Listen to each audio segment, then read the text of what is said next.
Welcome to MyGuide.org. Welcome to MyGuide.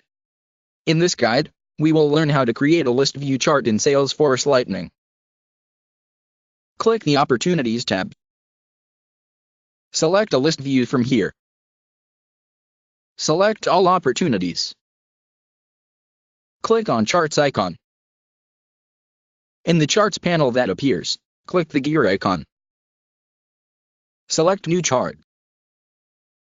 Name the chart as Pipeline Total Value. Select Chart Type using drop-down button. Select Aggregate Type using drop-down button. The Aggregate Type specifies how the field data is calculated, by sum, count, or average. Select Aggregate Field using drop-down button. The Aggregate Field specifies the type of data to calculate. Select a Grouping Field.